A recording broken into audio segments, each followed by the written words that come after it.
Welcome to our Can You Autoscale This? Lessons from the field on Kubernetes. My name is Bob Kuszewski. I'm a product manager on the data platforms team at InterSystems. And with me is the great Mark Bolinsky, who many, many people know. Mark is I don't even know what your current job title is. Janitor. You've moved to the health share team. Janitor. Janitor.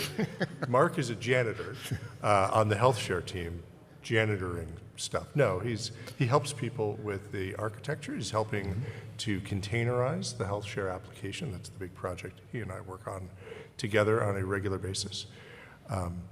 So, Mark, why don't you get us started? All right, great.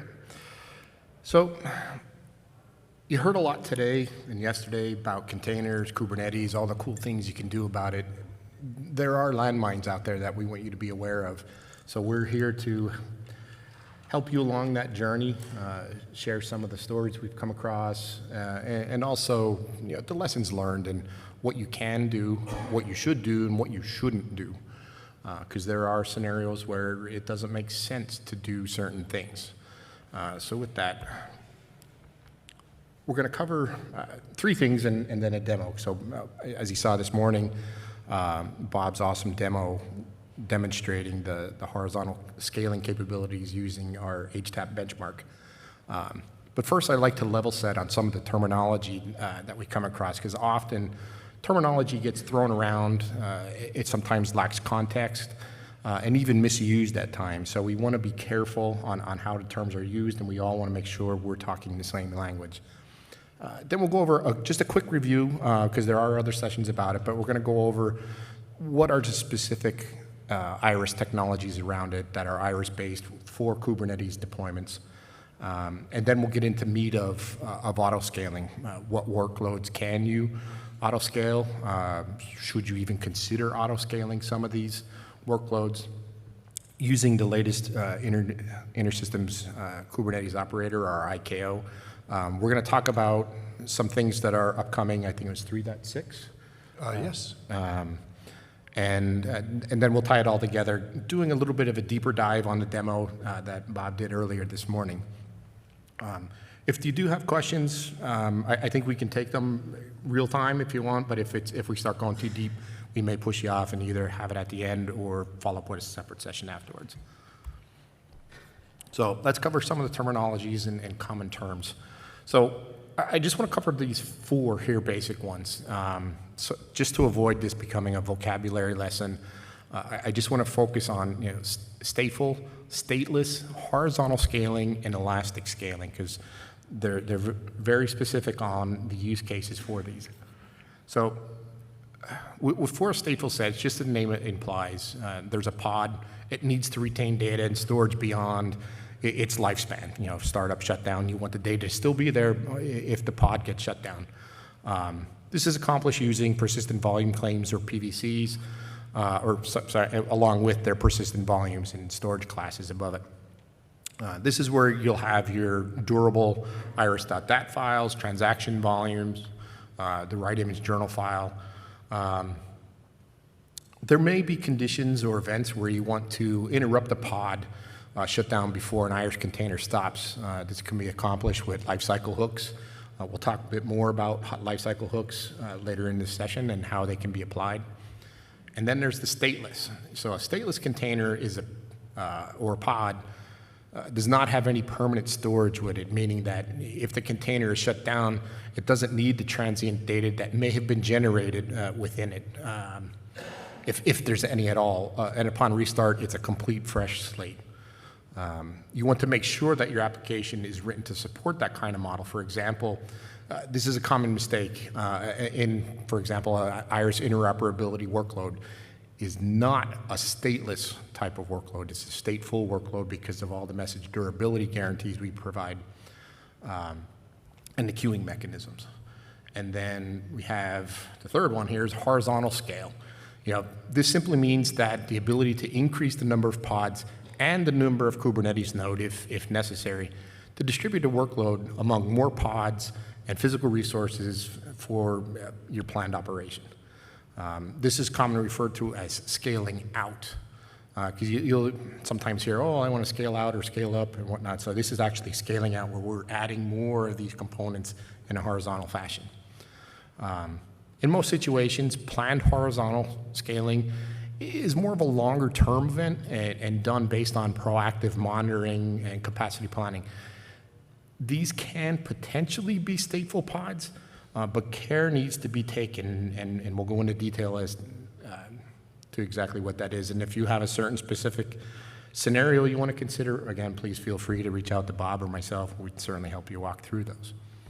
And then there's the elastic scale. So this is similar to a horizontal scale, but this is a dynamic and automatic scaling out or scaling in the number of pods and physical resources within your Kubernetes cluster.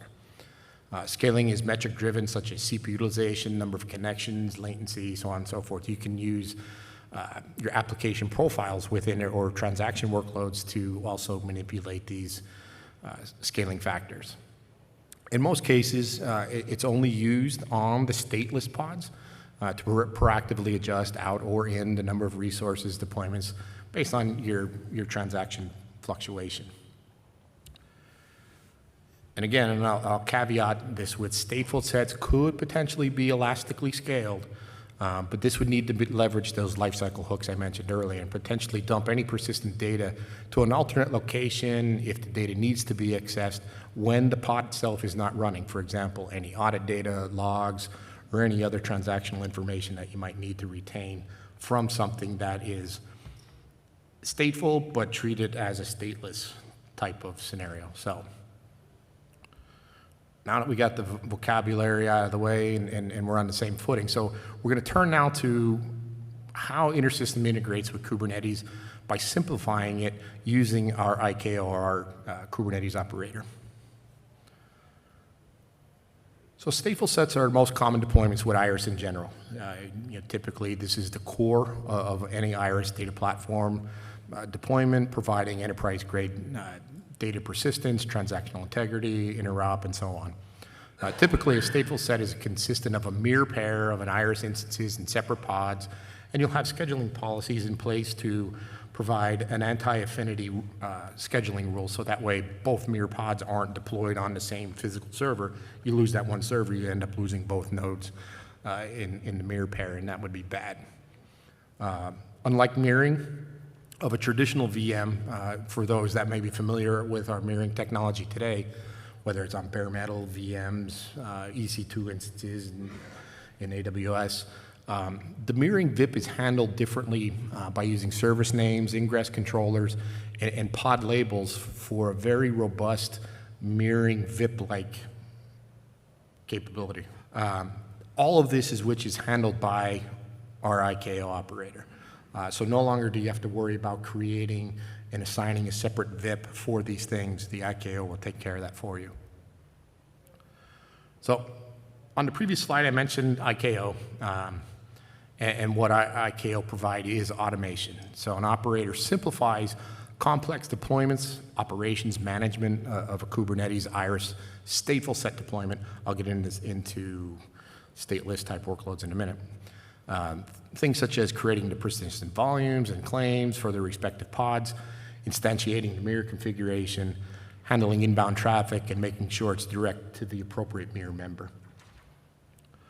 Looking a little closer at what IKO is, the IRIS cluster CRD, or the cluster resource definition file, is used by IKO to define your deployment. So you've seen this earlier today on the main stage where Bob had his CRD file that defined his database tier, her data tier, and then also the application server tiers. So here we have a very simple one scaled down, but it packs a lot into this with just a very little bit of definition within the file. So here we create a 2-node sharded cluster. It's mirrored, it has an arbiter, it has 20 compute nodes, and all the pods within this deployment they're going to leverage a volume C storage class. So this whole set of components within Kubernetes is within the default namespace. You can choose other namespaces, and I'm using the term namespace differently than what you might be used to at IRIS, where we have our own concept of a namespace. Kubernetes also has a namespace concept itself as well. So here we have the two data nodes, two sharded data nodes, mirror stateful sets, again, everything that was in that CRD file. Here it's all provisioned using persistent volume claims. We have our separate data volumes, our separate journals, primary and alternate, and a widge volume here. Now, I don't have the compute nodes depicted here because it would be quite the eye chart if I did, because there's a lot of boxes here, but I wanted to show here and demonstrate just how much IKO does for you with just a very little bit of definition within the CRD file. So within that, it provisions everything here you see.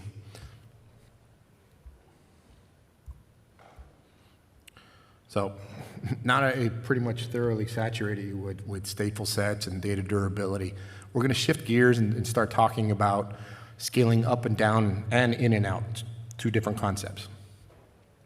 So here in this example, we have a traditional three-tier application. We have the web tier, app tier, database tier. You see this is very common. It's good security practices to have this kind of isolation, and it provides you with the ability to scale each tier independent of each other. So in each web and the app tiers, we have horizontal scaling of load balancers, web servers, component with their corresponding application servers.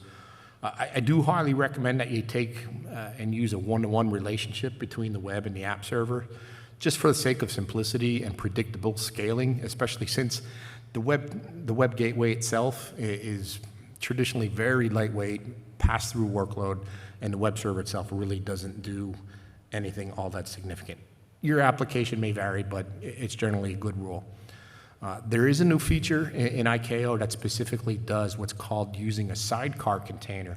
So instead of deploying a separate web server pod or web gateway pod, an app server pod, or a compute pod, and then your data pod, you can have the web and app together in a single pod consisting of two containers. So just another way of deploying it. So that way you can have true affinity between that web and app tier.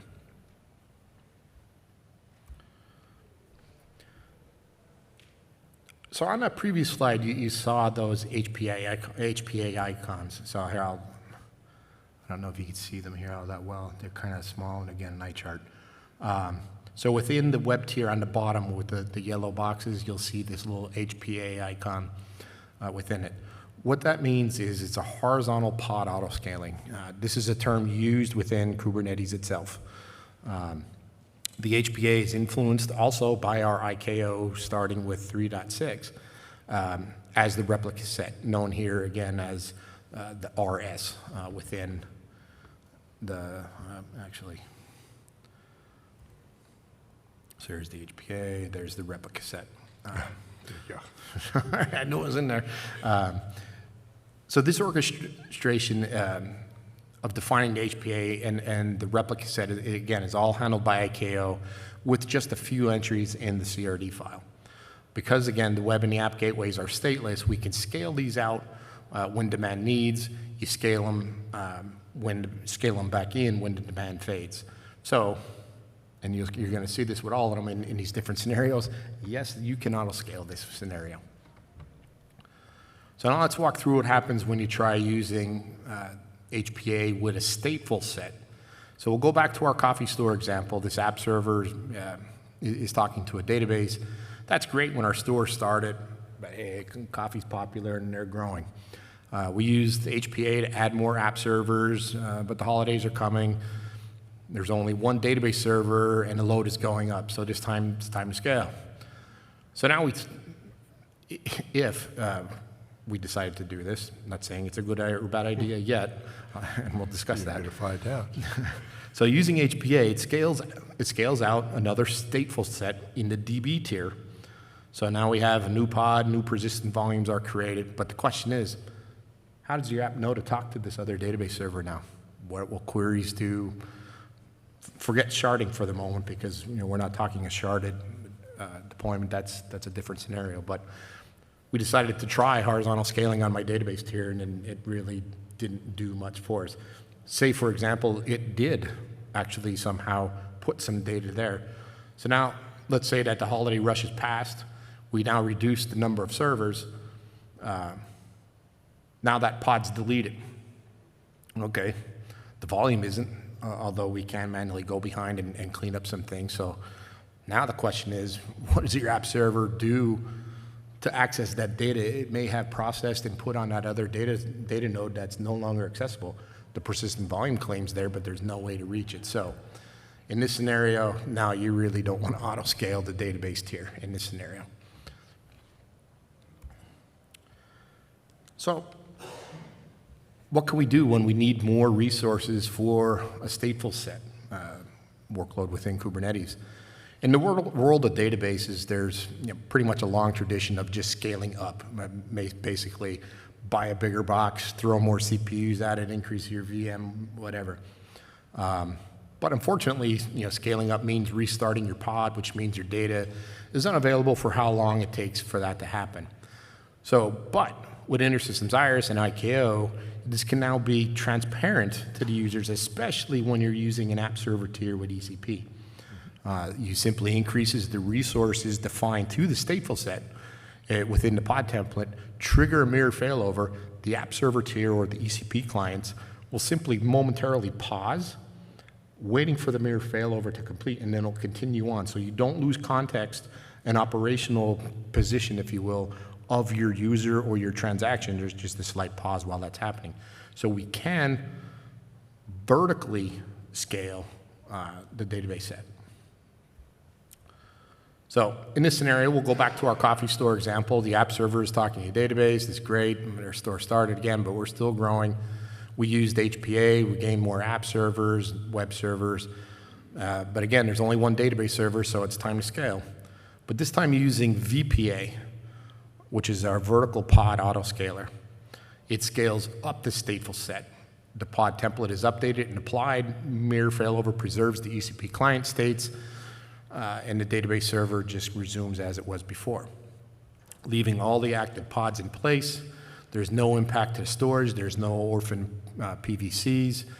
The pod template is updated again and revert back to a lower amount of resources allocated. And one thing here that other database products do not do this. This is really, really unusual to support vertical pod autoscalers with the database product. And it's because of the advanced technology of ECP that allows you to do that without downtime. And that's a real advantage for IRIS adopters. Sorry, go ahead. Yeah, no, it's a great point, great point. And that's, as Bob was saying, ECP affords you this kind of capability. So with mirroring, your stateful sets in the DB tier using VPA and HPA in combination, you can scale the entire deployment or tier. So web, app, DB tier, all can be scaled individually. So here's a scenario of, yes, you can vertically scale. Any questions on this? I feel we're kind of glazing over everybody here, and we're post-pretzel time. Yes. Fire away. So when you update the pod template, I'm assuming you update on the non-active node? It would get applied across, so when we update the pod template, it'd be applied to both. Yeah, so it updates one of them, and then it updates the other, right? So basically, you update one, reboot that node, on the user zone, this one, and then back and forth and update the other one? I'm assuming you Yes. primary and secondary of the mirror, right? Yes. Yeah, if you're talking about just a traditional mirror pair? Yes. Yeah, so in a traditional mirror pair, you'll update one side of it, and while it's doing that, it fails over to the other, and then it fails back. If it needs to, it might not even ever fail back. Yep. With the InterSystems Kubernetes Operator, IKO. Yeah, trust me. what sort of scaling criteria can we find? Like time of day, CPU? That's a great point. So there's two different strategies you can use. You can use it purely based off resources.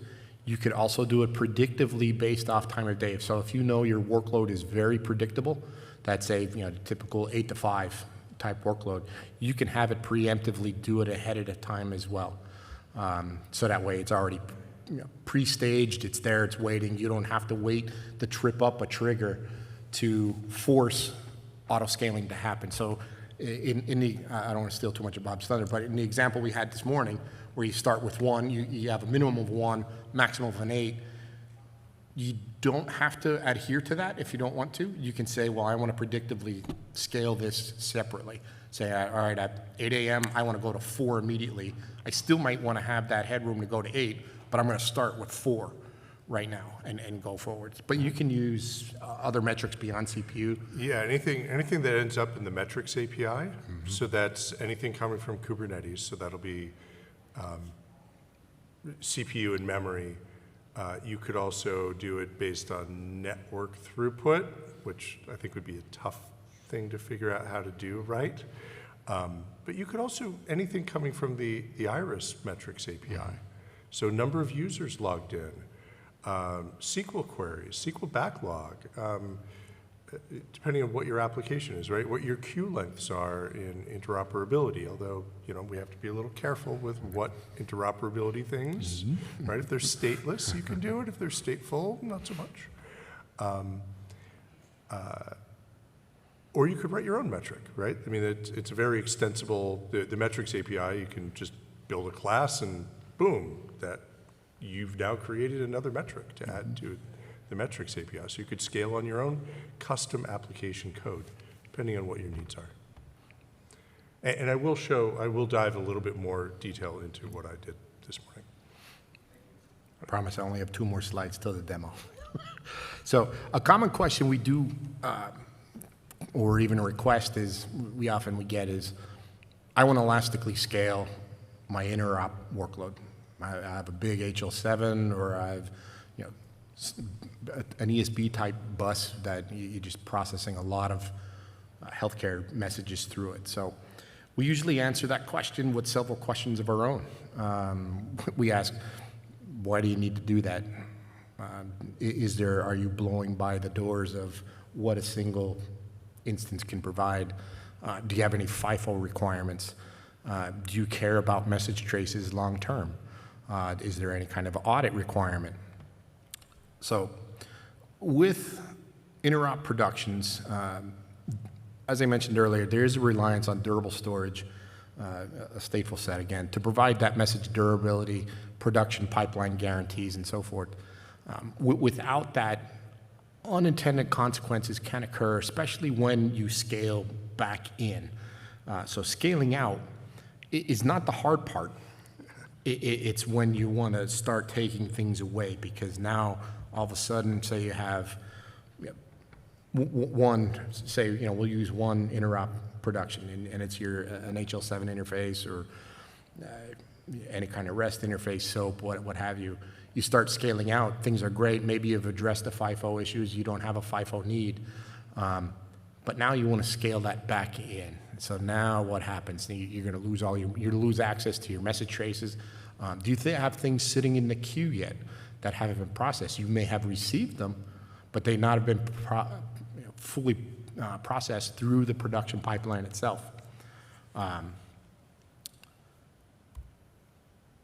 So, all right, I've done that now. So, when it comes to that, I don't want to say it's impossible. It's one of these scenarios, it depends. This is where container lifecycle hooks may help, but it never gets you down to a zero risk. So in this scenario, for example, it depends on the message types, the message delivery guarantees that are needed to be in place. There are scenarios where you may be able to use these, specifically the pre-stop lifecycle hooks. So in general, no, you shouldn't be using it, but let me dive into this a little bit and the lifecycle hooks. So in there, within lifecycle hooks, you can use in conjunction with the pod termination grace period. So the pre-stop hook is called immediately before the container is terminated due to an API request or a management event such as a liveliness or a startup probe. So upon calling this, it's either done by a shell script or an HTTP request. So you can have this, for example, check whether are there any queues with a greater than 0 count. There are times where you'll see in the queues ridiculously huge numbers in there for something that you may have purposely stopped.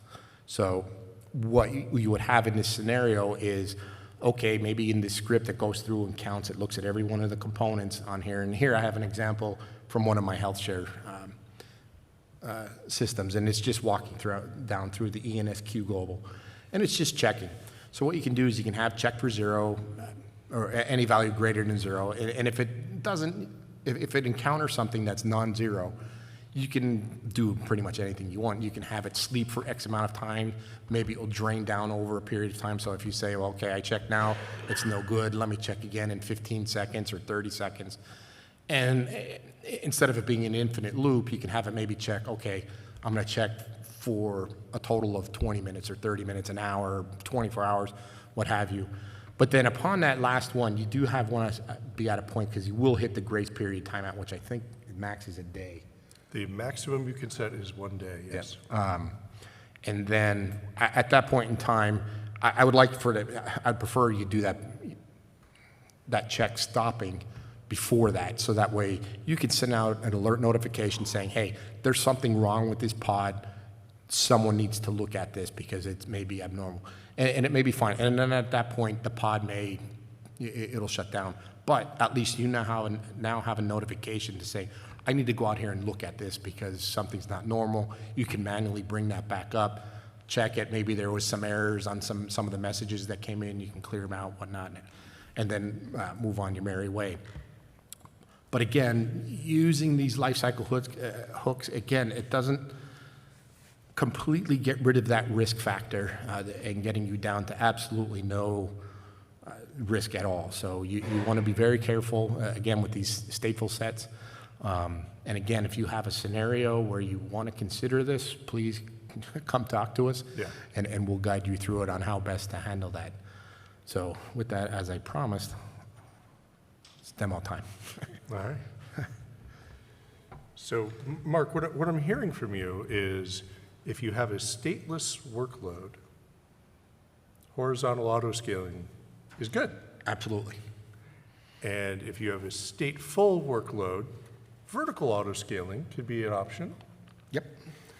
And if you have interoperability production and you are thinking, ooh, I want to horizontally autoscale that, you're going to have to stop and think really, really hard and deeply about what your risk profile is. Exactly. Fair enough. It's it depends scenario. Yeah. And we're happy to help, right? You're not abandoned. All right, did we switch over to my screen? We did. Yes. All right, so those of you who were at the keynotes this morning saw essentially this. What this is a performance load generator running against Kubernetes cluster. And it's just making as many queries as it can. This is part of the HTAP speed test that we put out a few years ago. I literally just stole it from them. So thank you to Amir and his team, wherever they are. And the bottom is a Grafana dashboard that shows all of the compute nodes in your IRIS cluster and the load against them. The Grafana dashboard, what it's doing is its data is not real time. Grafana dashboards are never real time. It's pulling data on a regular basis out of Prometheus, and Prometheus is polling for data on some scheduled path as well. So, the numbers don't match up exactly. But here's what you see. You see that the load was high enough for long enough that it created a second compute node, and that added more. So I'm not going to go through the whole demo that I did this morning.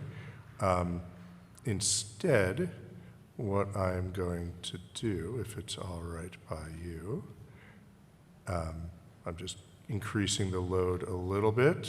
In fact, yeah, let me see if I can squeeze another one out there. I'll go into a little bit more detail about what's going on in this IRIS cluster that I walked you through. Can you all read that okay? Should I make the font bigger? All right, cool. As I said this morning, how many of you are familiar with IKO and have looked at it, used it? Just a few. Okay, so let me take the step back and talk about what is this YAML file that we're looking at. In Kubernetes, everything is a YAML file. And the basic concept is you write these YAML files that say, this is the state that I want. And you hand them to the Kubernetes cluster through the kubectl command. And the Kubernetes is responsible for saying, okay, well, what do I have today? And comparing that to what is the final state, and it will make whatever adjustments you want. As a developer, that makes my life a lot easier. I can just use this idempotent API. That's what idempotent means, right? It's just a fancy word of saying, just tell me what you want the final state to be, and I'll figure out what the deltas are. So you just say, hey, here's what my final state ought to be. And if I want to change my final state, I change my YAML file and I hand it to the server again, and again, it makes whatever the adjustments are. So what IKO does is it extends the Kubernetes API to know about this thing called an IRIS cluster. And you describe to it what data servers that you want, what ECP clients that you want, and web gateways and whatever TLS configuration you want, right? You could have SSL to the web gateway, but you could also use TLS for ECP connections and for mirroring and all of the other things that happen inside your IRIS cluster. So let's start with the compute section, because that's what's new. That's what's kind of interesting and exciting and what we're seeing here.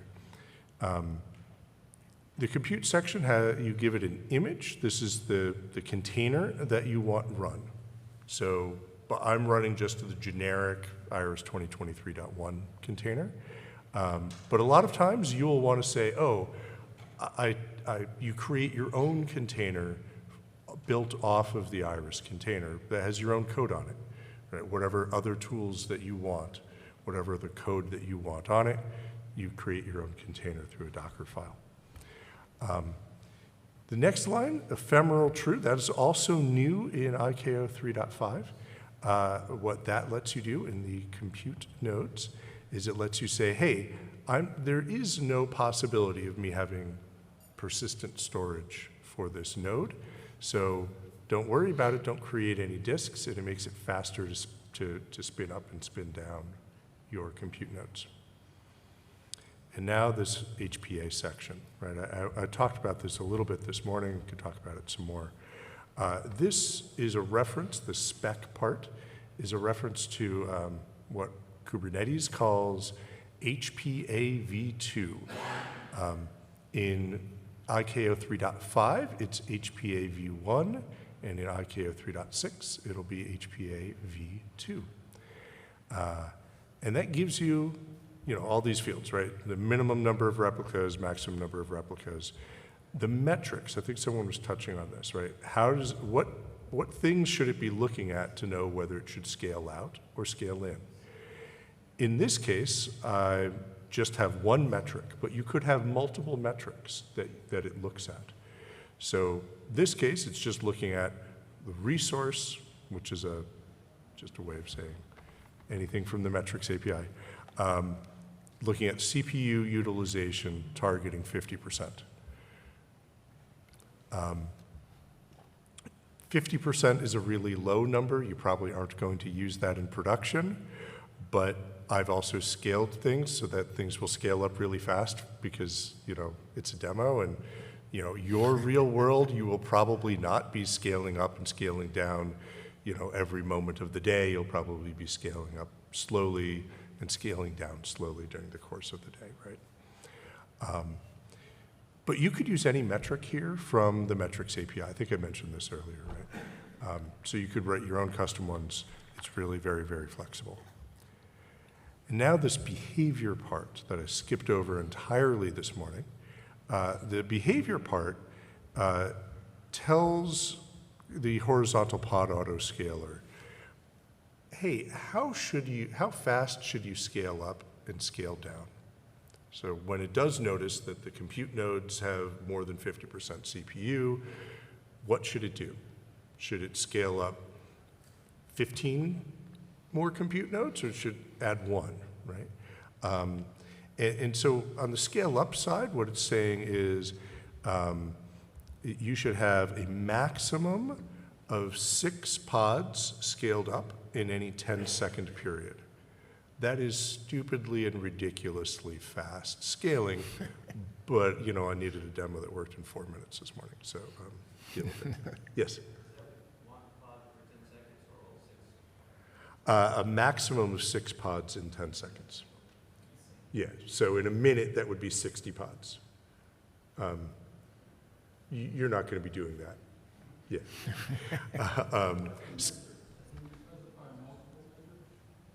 I'm sorry, I couldn't hear you. Yes. Yes.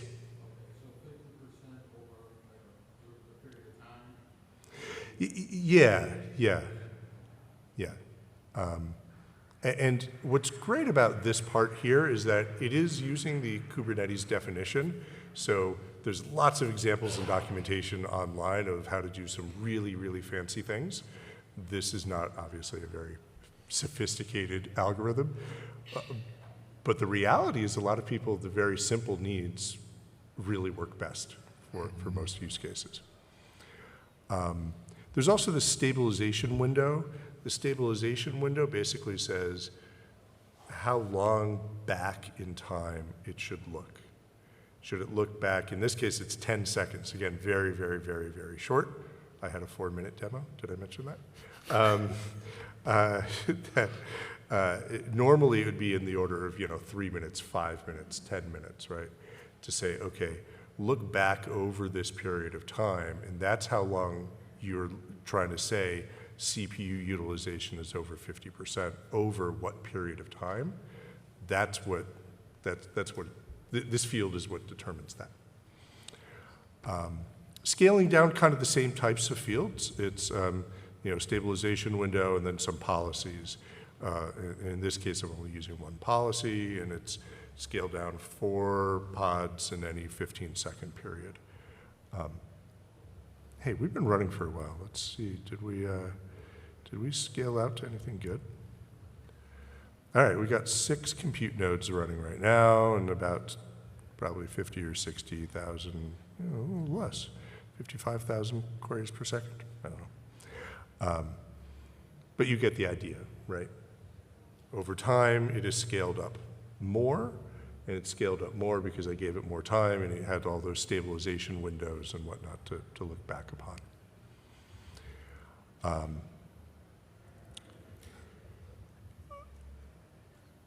The other thing that I wanted to kind of point out about my test here is I have this pod template section.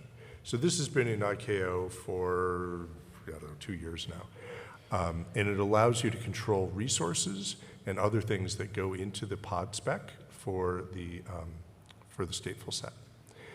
And specifically the resources here, I'm making these very, very small compute nodes. I'm saying they get 1 CPU and 2 gig of RAM. Full stop. That's both the request and the limit. That's all it'll have. Obviously, I think the reality is, have any of you ever run a 1 CPU, 2 gig IRIS cluster? No. I mean, that's not what IRIS is tuned for, right? It's not tuned for these tiny things. Similarly, if I go up to the data section, so the data is where your persistent storage is. This is where the data actually lives. And in this case, I've again, for a demo, I didn't want mirroring, I didn't want shards, because I wanted everything to be nice and fast for our demo. But again, I made it very small. It's 2 CPUs and 8 gig of RAM. Again, very small for a typical IRIS installation. And I told it, hey, I want 30 gig of RAM for, 30 gig of storage for the base database storage, and the widge I wanted 5 gig of storage for. So that goes into all the gory detail of what I did this morning. And really, that was all I had planned from my demo.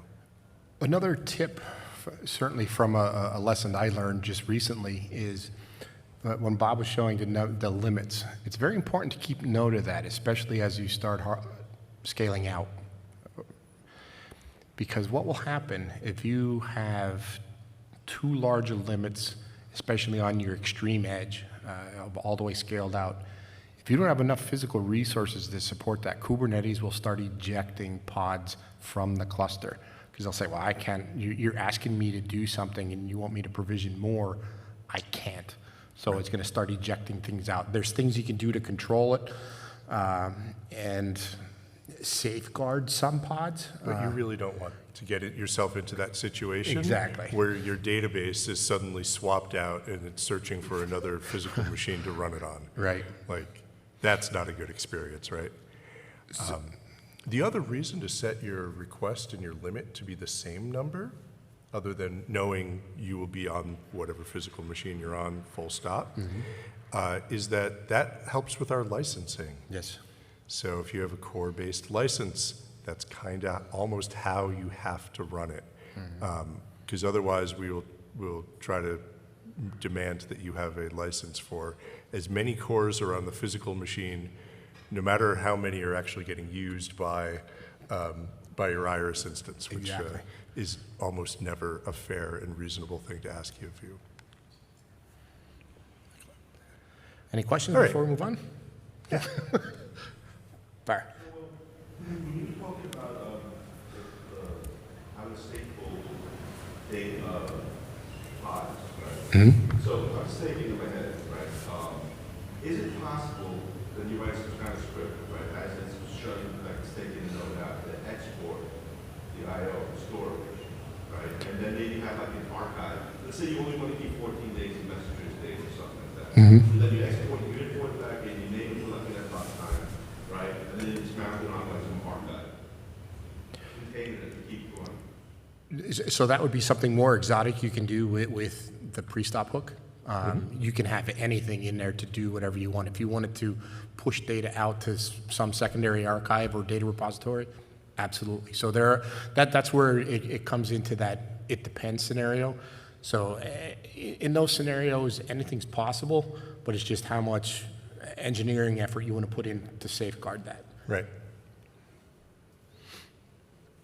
We don't give you a good pit of success there. How's that?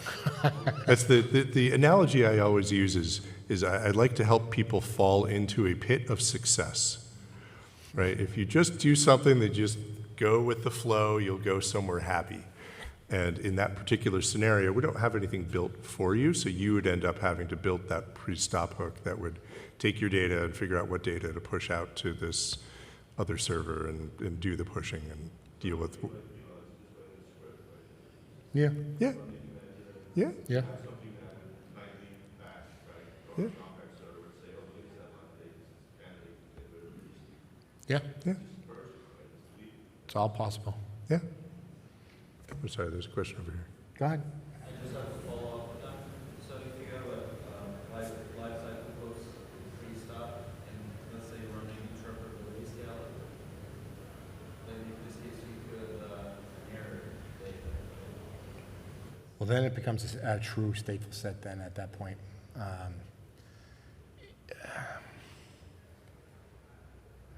The only way, is instantiating a mirror as part of the interop scale down, if I'm understanding it correctly. Right. For queuing, that's when it becomes really complicated because the only way you can have that pick up where it left off is if it were a synchronous failover mirror. But then you're really not in a stateful or stateless mode of operation. We do have one type of mirror that can be a target for multiple other ones, and I think it's one of the reporting async mirrors that can do that, but there's no promotion for it to take over and become and start processing those messages. So yes, it would be a good repository, but there would be no action on it, especially on anything that's queued that hasn't been processed. I would like to use this as a blatant plug for my colleague Stefan Whitman. Stefan is the product manager for interoperability, and he is shopping around a design for horizontal scaling of interoperability, so this can be actually like properly supported instead of us all thinking about, ooh, how can I hack my way around this? So seek Stefan out and say, hey, I want to talk to you about horizontal scaling of productions, and he'll walk you through his current thinking, because he's looking for feedback from people. This is a big engineering effort. We think it's worth it. We get this question a lot. But we also want to make sure that we're building the right thing before we start to build it. So please do reach out to Stefan. Other? I'm sorry, I couldn't hear that. You mentioned the driven by Prometheus metrics. Yep. And is it running some pod somewhere? Where is it? It's gathered, it's collected as part of Kubernetes itself. Yeah, in Kubernetes, you install what they call a metric server, and there are a number of options for that, the most popular being Prometheus. So that's what I did on mine, is I ran the Prometheus Operator is what it's called. Not that it matters, that's just pull out the same API. I'm sorry, what? Not that it actually matters, but does that just pull out the SAM API, all the stuff that should? So SAM uses Prometheus to kind of collect all of the data, right? I'm not running SAM on here, but you could. Yes.